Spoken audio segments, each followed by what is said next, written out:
ओम ब्रह्मचर्येण तपसा राजा राष्ट्रम विरक्षति। आचार्यो ब्रह्मचर्येण ब्रह्मचारिणम इच्छते।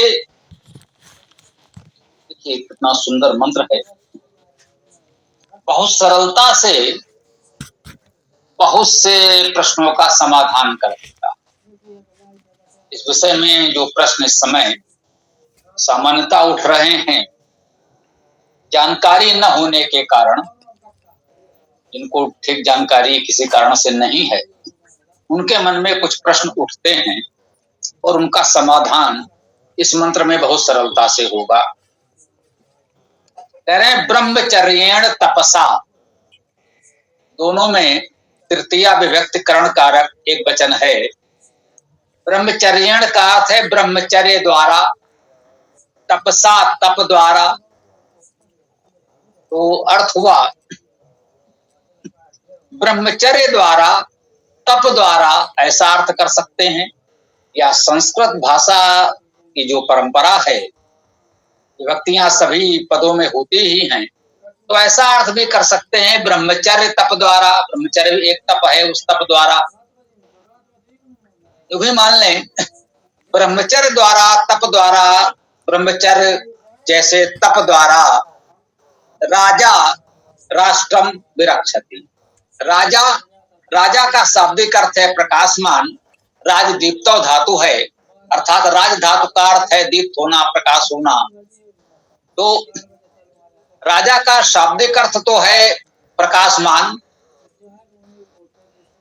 व्यवहारिक रूप से हम राजा जिसे कह रहे हैं, उसका भाव यही है कि जो समाज का अत्यंत प्रकाशमान व्यक्तित्व है, उसे हमने नेतृत्व का कार्यभार दिया।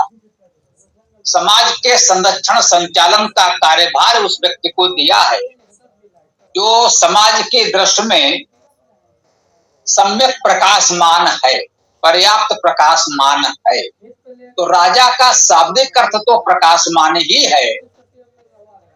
जिस समाज में, देश में, राज्य में जो व्यक्ति विशेष प्रकाशमान है, उसे राजा कहा गया और उसे समाज व्यवस्था के संचालन का दायित्व सौंपा गया। तो इस रूप में राजा का ये अर्थ भी हो सकता है कि वो व्यक्ति, वो प्रकाशमान व्यक्ति जिसे समाज के संचालन का दायित्व सौंपा गया है, समाज को प्रकाशित करने का, प्रकाश देने का दायित्व सौंपा गया है। तो राजा कहते हैं राष्ट्रम, राष्ट्र को, राष्ट्र पद भी राज धातु से भी निष्पन्न माना जाता है। राज से राष्ट्र अर्थात प्रकाशमान क्षेत्र, प्रकाशमान राज्य। राजा प्रकाशमान व्यक्ति है। राष्ट्र उसे कहा गया जो उस राजा के प्रभाव क्षेत्र में है, उस राजा के प्रकाश में जो क्षेत्र संचालित है, उसे राष्ट्र कहा गया। राष्ट्र को, राष्ट्रम द्वितीय विभक्ति कर्म कारक एक वचन है। तो राष्ट्रम का अर्थ हुआ राष्ट्र को, राजा राष्ट्रम, राजा राष्ट्र को विरक्षति। वि उपसर्ग विशेष रूप से रक्षति, रक्षा करता है, पालन करता है। रक्षण पालन का अर्थ संस्कृत व्याकरण में एक ही है। रक्ष धातु का अर्थ रक्षा करना, पालन करना होगा। तो राजा राष्ट्रम विरक्षति, राजा राष्ट्र को रक्षित पालित करता है, रक्षण पालन करता है। कैसे करता है? कहा गया ब्रह्मचर्येण तपसा, ब्रह्मचर्य द्वारा, तप द्वारा राजा राष्ट्र को पालन रक्षण करता है। ठीक, आगे कहते हैं आचार्यो ब्रह्मचर्येण। अब इसमें पहले राजा प्रथमा विभक्ति कर्ता कारक एक वचन में था, अर्थात उसमें कर्ता राजा था, पालन रक्षण करने का कार्य राजा कर रहा था। अब इस दूसरे चरण में कह रहे हैं आचार्यो। ये आचार्य प्रथमा विभक्ति एक वचन कर्ता कारक में है, अर्थात इसमें जो कुछ करेगा वो ये आचार्य करेगा। अब आचार्य क्या कर रहा है, देखिए बता रहे हैं, आचार्यो ब्रह्मचर्येण, यह आचार्य ब्रह्मचर्य द्वारा, पहले भी आया था ब्रह्मचर्येण करता राजा था, राजा ब्रह्मचर्य द्वारा राष्ट्रम विरक्षति, राष्ट्र का विशेष रक्षण पालन करता है। अब कह रहे हैं आचार्यो ब्रह्मरक्षेण ब्रह्मचर्येण, है ना, आचार्यो ब्रह्मचर्येण, ब्रह्मचार्य द्वारा आचार्य। अब जो आचार्य है, आचरण योग्य है, विद्वान है, इतना विद्वान है कि जो लोग उसके अनुसार आचरण करना चाहें उसे आचार्य कहते हैं। तो वह आचार्य ब्रह्मचर्येण, ब्रह्मचर्य द्वारा, ब्रह्मचारिणम, ब्रह्मचारी को, द्वितीया विभक्ति कर्मकारक एक वचन ब्रह्मचारिणम, तो ब्रह्मचारिणम अर्थात ब्रह्मचारी को इच्छते, इच्छा करता है, बहुत स्पष्ट है। आचार्यो ब्रह्मचर्येण ब्रह्मचारिणम इच्छते, आचार्य ब्रह्मचर्य द्वारा ब्रह्मचारी को चाहता है, ब्रह्मचारी को इच्छा करता है। तो आचार्य ब्रह्मचारी को इच्छा करता है, ब्रह्मचर्य द्वारा ब्रह्मचारी को इच्छा करता है, ये तो ठीक है। आचार्य स्वयं ब्रह्मचर्य का अनुपालन करे, उसकी आचार्य की चर्या भी ब्रह्मचर्य के अनुसार हो, ब्रह्म के अनुसार हो, और वो अपने समान ब्रह्मचारी की इच्छा करे, स्वाभाविक है। प्रथम चरण में जो कुछ कहा गया वो विशेष महत्वपूर्ण है, हमें समझना होगा। एक बात और भी ध्यान में आई, तृतीया विभक्ति का प्रयोग इस मंत्र में हुआ है कई बार। तृतीया विभक्ति करण कारक, इसमें द्वारा और साथ दोनों अर्थ होते हैं, इसके द्वारा इसके साथ, ये अर्थ तृतीया विभक्ति में होते हैं। तो ब्रह्मचर्येण का अर्थ आप ब्रह्मचर्य द्वारा भी कर सकते हैं, ब्रह्मचर्य के साथ भी कर सकते हैं। वैसे भाव दोनों का एक ही है, कोई अंतर नहीं है। शब्दों में थोड़ा सा यदि किसी ने ऐसा लिख दिया या वैसा लिख दिया तो उससे बहुत अंतर नहीं पड़ता। किसी ने ब्रह्मचर्य द्वारा लिखा है तो भी ठीक है, ब्रह्मचर्य के साथ लिखा है तो भी ठीक है, दोनों का भाव एक ही है हमारे विचार से। तो प्रथम चरण में जो कहा गया कि ब्रह्मचर्येण तपसा राजा राष्ट्रम विरक्षति, राजा ब्रह्मचर्य द्वारा, तप द्वारा राष्ट्र का रक्षण पालन करता है, ये बात महत्वपूर्ण है। इस बात को स्पष्ट करने के लिए इस सूक्त में जो बताया जा रहा है ब्रह्मचर्य क्या है और ब्रह्मचारी क्या है, वो अब तक हम लोग समझ चुके हैं बहुत कुछ। 17वां मंत्र है, 16 मंत्र हम लोग पढ़ चुके हैं, जिसमें ब्रह्मचारी के विषय में हमको बताया गया है, ये ब्रह्मचारी सूक्त है। तो जिन लोगों ने हम 16 मंत्रों को सुना है तो उनके लिए तो स्पष्ट है। अब जो हमने प्रारंभ में कहा था कि महत्वपूर्ण प्रश्न का समाधान ये मंत्र कर रहा है, उसे समझ लेते हैं। इसमें कहा गया है कि राजा ब्रह्मचर्य द्वारा राष्ट्र का रक्षण करता है, ब्रह्मचर्य के साथ राष्ट्र का रक्षण करता है, ठीक है। अब यहाँ ब्रह्मचर्य का तो अर्थ है ब्रह्म के अनुकूल चर्या, आपके जीवन चर्या आचरण ब्रह्म के अनुकूल हो, तो ये तो बिल्कुल ठीक बात है, होना चाहिए। और यदि आपका आचरण ऐसा है तो ऐसा राजा राष्ट्र का रक्षण कर सकता है, ये बिल्कुल ठीक बात है ना। तो उस दृष्टि से ये अर्थ बिल्कुल ठीक है जो यहाँ पर हम लोग ब्रह्मचर्य और ब्रह्मचारी शब्द का अर्थ कर रहे हैं कि ब्रह्म के अनुकूल जीवनचर्या होना ही ब्रह्मचर्य है, और ऐसा जो व्यक्ति है उसे हम ब्रह्मचारी कहते हैं। व्यवहारिक रूप से हमने कहा विद्यार्थी के लिए कहते हैं, वो विद्यार्थी एक संकल्प लेता है, व्रत दिलाया जाता है कि अब आज से इनकी दिनचर्या ब्रह्म के अनुकूल होगी। ब्रह्म का अर्थ है पढ़ना, वृद्धि करना, बढ़ाना, उठाना, शब्द करना, अर्थात उत्तम भावना से वेद विद्या का ग्रहण करना, धन स्वाध्याय करना, ये ब्रह्मचर्य है और ऐसा करने वाला ब्रह्मचारी है। इस दृष्टि से तो यह अर्थ बिल्कुल ठीक है कि ब्रह्मचर्य द्वारा राजा राष्ट्र का रक्षण पालन करता है।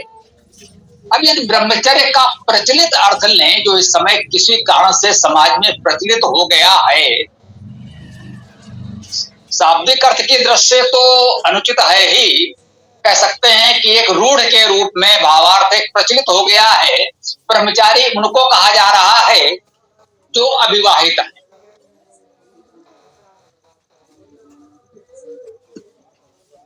जैसा कि हमने कहा, ब्रह्मचारी वैदिक साहित्य में उनको तो कहा गया कि जो विद्यार्थी हैं, अभी उनका गुरुकुल में प्रवेश हुआ है, तो स्वाभाविक है वो तो अभी बच्चा है, विवाहित तो होगा ही। तो जब तक वो गुरुकुल में विद्या प्राप्त कर रहा है तब तक वो ब्रह्मचारी है, ब्रह्म विद्या वेद विद्या ग्रहण कर रहा है और अविवाहित भी है। कब यहाँ अविवाहित होना महत्वपूर्ण नहीं है, महत्वपूर्ण है ब्रह्म विद्या वेद विद्या को ग्रहण करना। अविवाहित होना तो एक गौण लक्षण है, स्वाभाविक है, क्योंकि अभी वो बच्चा है, परिपक्व नहीं हुआ है, विद्यार्थी है, इसलिए अविवाहित है।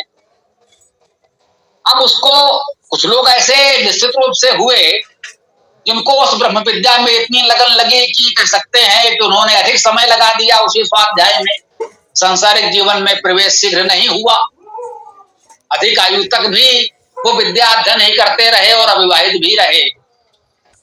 तो धीरे धीरे कुछ लोगों को ऐसा लगने लगा कि ब्रह्मचारी का अर्थ अविवाहित रहना। जब यहाँ ये कहा जा रहा है कि राजा ब्रह्मचार्य द्वारा राज्य का पालन पोषण करता है, पालन रक्षण करता है, तो स्पष्ट रूप से समझा जा सकता है कि राजा तो ब्रह्मचारी नहीं होता। वैदिक साहित्य देख लें या वैदिक काल से आधुनिक काल तक कहें, वर्तमान समाज की मान्यता के अनुसार भी किसी राजा से तो अविवाहित रहने की अपेक्षा नहीं की जाती।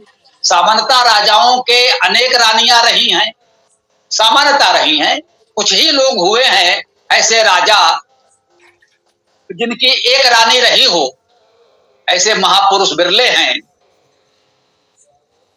अब उनका अपना स्वभाव विचार या कहें प्राचीन काल से और आधुनिक काल तक कहें, जब तक राजा रजवाड़े इस देश में थे, पूरी तरह आधुनिक संविधान लागू होकर लोकतंत्र आने तक जो भी यहाँ पर विभिन्न क्षेत्रों में अनेक राजा महाराजा थे,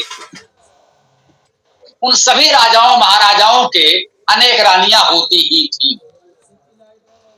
वो चाहे राणा प्रताप जी, उनके पिताजी दादाजी हों, शिवाजी हों, जो भी हों, या हमने कहा कि आधुनिक लोकतंत्र आधुनिक संविधान लागू होने तक जो भी नाम मात्र के राजा महाराजा थे, अपने आप को कहते थे, सामान्यता अधिकतर लोगों के एक से अधिक रानियां होती थी। ये सत्य है, इसको नकारा नहीं जा सकता। भले ही कोई कहे कि वैदिक आदर्श के अनुकूल नहीं है, ठीक है, लेकिन व्यवहार में ऐसा होता आया है अति प्राचीन काल से। सतयुग त्रेता द्वापर में भी रहा, कलयुग में भी रहा और आधुनिक काल तक ये रहा। वो कितना उचित अनुचित है वेद की मान्यता के अनुसार वो अलग विषय है, अभी हम उसमें नहीं जा रहे, लेकिन ये सत्य है कि ऐसा रहा। तो अधिक एक से अधिक रानियां थी या नहीं थी, इतना तो स्पष्ट है कि समाज ने राजा से अविवाहित रहने की अपेक्षा तो नहीं की, क्योंकि ये परंपरा भी चली आ रही थी कि राजा का ज्येष्ठ पुत्र राजा बनेगा। अपवाद छोड़कर राजा का ज्येष्ठ पुत्र ही राजा बनता आया है। ये परंपरा भी अति प्राचीन काल से आधुनिक काल तक चलती आई है। अपवाद छोड़कर, अपवाद में जो ज्येष्ठ पुत्र है, किसी कारण से उसका ही मन नहीं लगा राजनीति में, वो अध्यात्म की ओर चला गया, किसी और दिशा में चला गया, उसका मन नहीं लगा, तो स्वाभाविक है जो छोटा भाई है वो करेगा। या राजा को ही लगा कि ज्येष्ठ पुत्र है, परंतु उसमें उसका गुण कर्म स्वभाव राज्य संभालने जैसा नहीं है, तो उसने उसके स्थान पर छोटे पुत्र का अभिषेक कर दिया, उसको उचित पात्र माना, या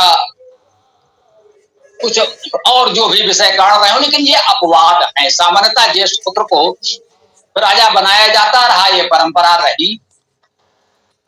वेद के किसी मंत्र में ऐसा कोई नियम है या नहीं है वो विषय नहीं, लेकिन सामान्यतः हम जानते हैं कि इतिहास में यह परंपरा रही यहाँ हमारे कहने का भाव केवल और केवल इतना है कि समाज ने कभी भी राजा से अविवाहित रहने की अपेक्षा तो नहीं।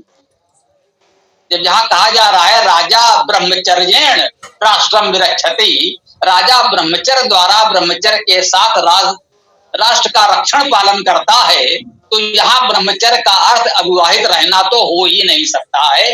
ये बात स्पष्ट है जो हम यहाँ पर विशेष रूप से आपके समक्ष प्रस्तुत करना चाहते हैं, स्पष्ट करना चाहते हैं कि राजा ब्रह्मचर्य द्वारा राष्ट्र का रक्षण पालन करता है। यह वेद मंत्र कह रहा है, बिल्कुल ठीक कह रहा है, और ये स्पष्ट है कि राजा से अविवाहित रहने की अपेक्षा नहीं की जा रही है, क्योंकि उसका ज्येष्ठ पुत्र ही सामान्यतः उत्तराधिकारी होता आया है। तो ब्रह्मचर्य का अर्थ अविवाहित होना नहीं है। ये बात यहाँ पर पूर्णतः स्पष्ट है इस मंत्र के प्रथम चरण में ही। आगे जो कहा गया आचार्यो ब्रह्मचर्येण ब्रह्मचारिणम इच्छति, तो आचार्य से तो आप कह सकते हैं कि भाई आचार्य हैं तो हो सकता है वे अविवाहित भी रहें, इसलिए वो बात। लेकिन आप देखेंगे प्राचीन आचार्य जो भी रहे, तो मैं कहूंगा अपवाद छोड़ दीजिए, एक दो ही आपको मिलेंगे ऐसे अपवाद जो आचार्य ऋषि थे और अविवाहित थे। सतयुग से लेकर के और जब तक वैदिक व्यवस्था इस राष्ट्र में रही, सामान्यतः जो ऋषि थे, आचार्य थे, गुरुकुलों के कुलपति प्रमुख थे, शिक्षा देते थे, वे सभी विवाहित होते थे और अधिकांश के तो एक से अधिक पत्नियां भी थी। इन ऋषियों के, आचार्यों के भी एक से अधिक पत्नियां रही हैं, अधिकांश के रही हैं। कुछ के एक ही पत्नी थी, कुछ के दो या और अधिक भी थी, परंतु हाँ, राजाओं की तरह बहुत भीड़ नहीं होती थी।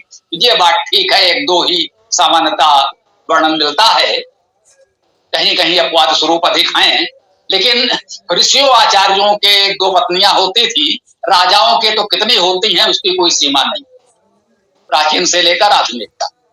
तो ये भी स्पष्ट है कि आचार्य से ब्रह्मचर्य की अपेक्षा तो की जा रही है, लेकिन यदि कहा जाए कि वेद का मार्गदर्शन है कि वो ब्रह्मचारी अर्थात अविवाहित रहे, तब तो वैदिक काल से सतयुग से लेकर आज तक सभी ऋषि आपके इस मापदंड पर खरे नहीं उतरेंगे। तो स्वाभाविक है, ये भी व्यवहारिक रूप से ठीक नहीं है। इस सब का समाधान यही है कि ये प्रश्न ही ठीक नहीं है। ब्रह्मचर्य का अर्थ अविवाहित होना है ही नहीं, ब्रह्मचर्य का अर्थ है ब्रह्म के अनुकूल जीवनचर्या। ब्रह्म का अर्थ एक ब्रह्म कह लीजिए जो सर्वव्यापी ब्रह्म परमात्मा है, परमेश्वर है, या ब्रह्म का शाब्दिक अर्थ बड़ा होना, दूसरों को ऊपर उठाना, शब्द करना, उपदेश करना, विद्या पढ़ना और पढ़ाना, ये ब्रह्म शब्द का अर्थ है। और जो इस चर्या में लगा हुआ है, जिसके जीवन चर्या इसके लिए है, उसे हम ब्रह्मचारी कहते हैं, और इस प्रकार जीवन यापन करने को हम ब्रह्मचर्य कहते हैं। इस मंत्र में मुझे लगा ये बात बहुत स्पष्ट है, तो पुनः इसको स्पष्ट कर दिया जाए, आपके समझ पुनः प्रस्तुत कर दिया जाए। चर्चा में पहले भी हमने ये बात निश्चित रूप से ब्रह्मचारी सूक्त की चर्चा में कही होगी, परंतु आज मुझे लगा कि इसे स्पष्ट करना अधिक उपयुक्त है। तो यहाँ पर हम इस मंत्र की व्याख्या को विराम देते हैं। अब आप लोग अपना जो भी प्रश्न विचार आदि हो प्रस्तुत कर सकते हैं। ओम खम ब्रह्म।